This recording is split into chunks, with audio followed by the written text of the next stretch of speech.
guys, I'm Comic Uno, and today we have a special guest, and if you recognize I'm not in my normal place, if you want to plug your channel in, because we have other videos on Mimi's channel, and one is a Vampire Diaries breakdown, and Arrow character breakdown, so talk about your channel. I'm Morganstein17, I have 40, 36, 38 videos or so up with the, I do following, Vampire Diaries, whatever my brain wants me to do, so yeah. So TV shows. So if you like TV, like following, Vampire Diaries, White Collar, especially the following, because you're a big fan of that. And then I do Once Upon a Time when I remember to. Arrow, which is important because we're doing an Arrow review today, which is for the episode Salvation.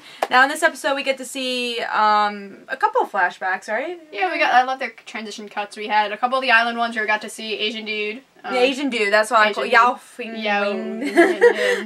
guy that helped him be the Arrow on the island, his daughter. That was kind of fun. The daughter we actually get to see in this episode, where it seems like they're part of the island team now, so that's pretty cool. Good way, hopefully. Yeah, because we know Slade, you know, in the future, we don't know exactly what's going to happen with him. He might become a villain. Hopefully, I think so. Yeah, he probably is. We're going to see that. A major villain. For season 2, because he became a regular now. Ooh. Yeah. So just like Colton Haynes, he's a regular. So I'm guessing we're going to see more of his villain side in the present towards next season. Yeah. And then we have to see what side the girl goes on or what happens to her. Yeah, maybe she'll die on the island or something. Yeah, maybe. It's Arrow, so yeah. Yeah, anything can happen with these flashbacks. The mother crying over her friend's dead body was slightly delayed, but understandable. She washed the blood off her hands. Oh yeah, this is in the last scene. Yes, the last scene. So yeah. That was I think now Moria is understanding. What's her name? I can't remember. Yeah, Moria. It's a mother. Weird name, but I think now Moria is understanding like what am I doing? And now it's finally sunk in. Oh, I have blood in my hands, metaphorically, literally. Yeah. So that's something that happened in this episode. There's not a lot of Moria, but she's just. She's becoming the villain. She's slowly becoming. They've been building her, and now we're just like they're going back and forth. The Dark Archer, like if you team up with him, you know, that's not a good idea. Good.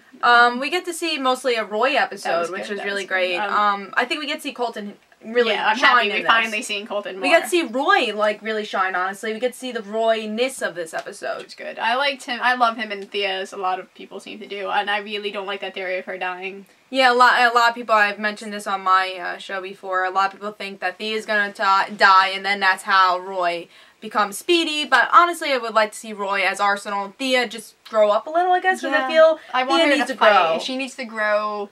She's got the sarcasm to handle this shit. Yeah, because a lot of people don't like her, though. Yeah, a lot of people don't like her. I personally like her. I like her, because I see her potential, and she's Speedy. So she has middle name's Dearden, so she's gonna become, she could be an archer. She has this potential. Now, I think they will, obviously they have strong female characters, so they're not gonna make her useless. Of course. So I mean, they have potential strong female characters right now? Yeah, like right now they're setting up, because they already know they're gonna do Black Canaries. Like, they're setting it up that they're going to have the strong potential. They're going to have the strong female leads, not just nerdy Felicity, who's awesome. Yeah, well, let's talk about Felicity, I guess, in this episode. That was good. She was great in this. You know, we get to see maybe more of her inside of her. Like, we always like, we always see that she's like, oh, I'm the nerdy computer person, but now it's like, I don't have anybody.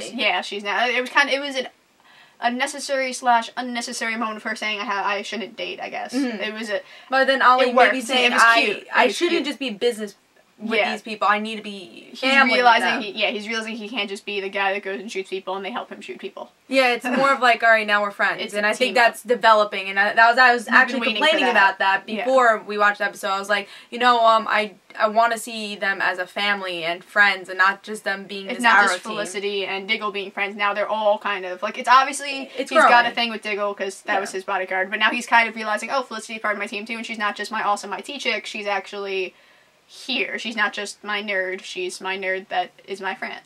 She's my friendly nerd. Yeah, my friendly nerd. But she has always great lines. She gets the best one. I loved it in the beginning when he's working out. She's just like bluntly staring. He's like, how do you... there's actually a tweet from Green Arrow TV, who's like the best for Green Arrow News. Yeah, they're awesome. And they're like, how does Felicity concentrate while Ollie's doing shirtless, shirtless training? How do you concentrate by doing that? And Diggle's just like, I'm used to it. He's just like chilling and it's like, he always does this, Felicity, get used to it. Get used to this.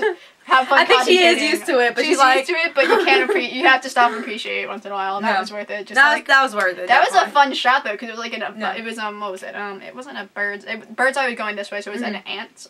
It was below the floor. I know these terms and I'm bad at it. I should know these things, but yeah, I liked how it was down. It was a point of view shot going. The shots were great in this episode. This was real. I love watching. Now that I'm paying attention to my film class, I like watching for the transition shots and cuts and etc. And they did great with the island. The island cuts, those were awesome. They're just like it faded it didn't fade. It faded in, faded out, depending on how they did it very well.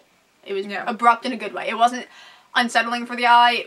It worked really flashback. Like they always have really good cuts for the flashbacks. Were really good, and it meant something. And sometimes with the flashbacks, like, why is that there? It will play something later, but we're not telling you why now. But this actually worked. I felt with this episode, it had a good amount of information with the flashbacks. It balanced. Let's talk about another. We'll talk more about Roy because that was a main part in the villain. But the subway. Yeah, we'll talk. We'll leave that to more the end. But let's talk about Laurel's sister. Ooh, that thing. Okay, I'm convinced that Laurel lied to both of her parents. I mean, that's possible, but the way she was acting in the end. The way she was acting in the end is making me question my theory, but my theory is that she got this person to play along. Maybe this person is playing along just to play along too. Maybe Laurel doesn't know it somehow. This island stuff, you know. True, if it's island shit, then yeah, I could see that being it, that it's just her playing along with them. Maybe the sister is telling her to do this. That would make sense. That's what they want us to think. Maybe it's the sister, maybe it's the Asian chick. Maybe that's what the Asian chick's doing. She's doing the the Asian chick. Maybe she's the head of the island now. That would be a plot twist. Yeah, I think they have so many places to go. I think the sister's alive, honestly. Yeah, I think she's alive, but they're just fucking with us. Yeah, they're just they do. Like I can kind of tell. Yeah, because like just the way like that character's introduced remind me of episode with Heroes where I don't think you watch the show, but episode Heroes where Claire finds her adopted parents, and it's like on HRG just fakes the parents in the first season. It's like, oh, these are your parents, just to lie to her, but protect her. Fun. So I'm thinking that's why I thought Laurel was protecting the parents. I'm convinced she's protecting the parents, but now I don't know. Maybe she may not. There's so many different things. It's a potential. It's fun. I liked when she was like, I'm busy now, Thea, go away. And she's like, oh, wait, no. Gets up and walks over. Wait, I must be a good girl. I must bond with my ex-boyfriend's sister. My friend. They matched. I thought that was kind of cute. I liked the outfit coordination with everyone matching. Like, Roy was in black, Thea was in white and red. Like, I liked what they did there. They did very well with that. I like their relationship in this. It's starting to grow a little. It's cute. Now we're transitioning to Roy, so let's talk about that. I think he shined in this episode a lot. We actually got to have him more than just that little couple. We got to see his character, and I didn't think Colton Haynes. I thought Roy. Yeah. Which was something I've been complaining about, and I think we have to see more. Like, I want to see I don't know what Roy is like. I'm just like, Colton being an awesome guy. So, like, for me, I'm like, yay, Colton's on my screen. For you, as the person that has read them, you're like, bravo. I'm just like, hey there, you're gorgeous.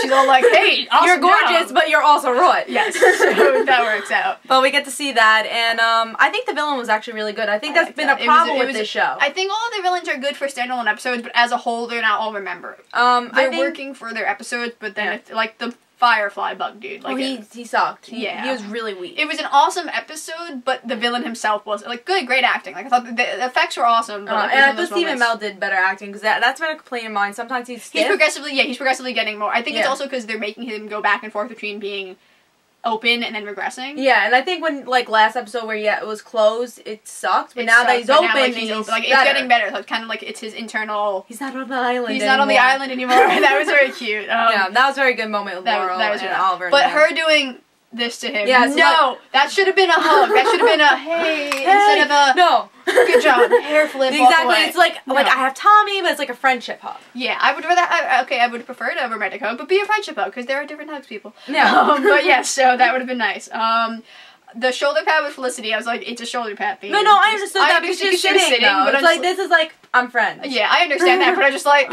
Can you guys hug? I just want to hug this episode. That's all I wanted. Everyone needed hugs. Yeah, everyone needed hugs in this. Let's see. Yeah, so the villain was very horror. I can't remember his name. No, I don't. That's another thing. They didn't really mention his name. They did in the beginning, and then it all just didn't matter. Yeah, that's one bad thing about this episode. But I thought this was a solid episode. Was it the best? No, but it wasn't the best. But it's setting up a lot of stuff. Like it was a good. It was a slow episode, but progressing A to B type of episode. Yes, and like now that we had C, it kind of made sense. I guess. Yeah, like and now the whole freaking I mean, the map thing. The map thing now finally makes sense. Like, I like that they find, like, they've been suddenly, like, they've showed us the why are you still airing Colt? Sorry, it's on my screen. Oh, don't want to stab Alaric. Anyway, sorry. That's what happens when you have the CW on. Yeah, you can keep that in, I don't really care. The map symbol thingy on Oliver's book now finally makes sense. Like, they've been showing us the map logo, but we're like, what the fuck does that mean? It's just a stamp. And now they're finally going, oh, it's the underground. And so, like, that was kind of nice. I loved the subway thing. The subway thing was cool. Was cool. I think it's cool to see the glades have a lot to do with now they're everything. making it, like, they were they've been setting it up subtly. Now we're actually bluntly going, oh, we're part of the glades now. It's actually going to be part of the setting more often. And that's going to be a big thing with Roy. Want to mention with Roy, before I forget, him picking up the arrow reminded me much of Tim Drake when he picks up the Batarang and he becomes Robin after. I think that's really how they're going to play Roy. He picks up the arrow. I think he's going to look up the hood. He's going to look up the hood. He's interested. Because he looked like he was interested. He was interested and he was curious as to why the fuck is this guy in a costume saving and then he picks up the arrow and I think he's going to use that. I think he doesn't like knives, but he'll use the arrow as a knife. He's going to start, he's not going to use guns. He's going to use the arrow. I loved it. What was it? Why do you have a gun? I'm not good at knives. That was a good one. That was a good one. They are witty at their times. I do love they're very good at their comments. They're no longer using... Felicity's better. They're obviously more focused on making Felicity have the awesome sass comments, but their comments are now more up to date. In the beginning, I remember Laurel said something that was really, it made sense, but you're like, wait a second, it's 2013. You could use a more hip word. I can't think of it right now, but like they use some word and you're like, what? It's like, yeah. What? But like now they're more hip. They're more current, I guess. Yeah, and they did that in the past also. Was like, oh, what's this? Because Oliver was stuck on the island so long. Yes, like, I did like... Oh, that's kind of the past, though, also. I like when they do ask that type of stuff, and they're like, what's a Kardashian? And they're like, be happy you don't know. Like, I like when they do stuff like that just because it's fun. It's funny. It's fun. It works, and it makes sense for Ollie not knowing a lot of this shit. Yeah. So. I thought it was a good episode, and I give it 4 stars for me. How about you? Out of 5? I thought it was solid, not great, but solid. I'm gonna say about 4.5 per se, just because I'm. The villain was good. The villain was we didn't know his name. I love the subway. I don't care. He has a good name if I can think of it. But I love the subway plot just because I wasn't sure what it was, and I wanted to know what the hell they were doing. I didn't know, was it a hacking thing? Like, what was he doing to bounce the signal? Yeah, that was interesting. So I liked that they did the subway. I loved the parkour. I thought it was a good twist. Parkour was awesome. They've been talking about it for a while, so it was nice to actually see it. It was nice seeing all the action-y. They're good at that. They're always good. Yeah, I love that. They always have really good fight scenes, even when it's kind of stupid fight scenes. It's still always good fight scenes at the same time. Like when Thea fell, you're like, Thea. No, Thea needs to learn martial arts. She can't wait. She has to. She thinks or at least carry around a goddamn taser. Yeah, she's flung everywhere. But tell us in the comments below what you thought about this episode. If you like this collab video, we'll definitely do more. We're planning on it. Hopefully. Well, we're still doing it either way. Yeah. Anyway, we plan on it. Do it. Yeah. But we have some on Mimi's channel, so I'll have a link to her channel and to her channel, so you go check out our Arrow character breakdown and our Vampire Diaries breakdown. So that's actually being uploaded now. The Vampire Diaries one and Arrow should be uploaded very soon. So go check out this episode. It's pretty solid, strong, and it'll be up online on official CW by like tomorrow. Which one, the episode? Yeah, this episode it should be up tomorrow, the episode, if you haven't seen it yet. On Tumblr. I don't know where on Tumblr, but it's on there somewhere. Yeah, it's on the official CW website to watch the episode. So go check that out and tell us in the comments below what you thought. And this is Comic Uno. And guys, don't forget to follow me on Twitter for Comic Uno and Rant Situations. And you have anywhere to follow? No, that was awesome. Bye.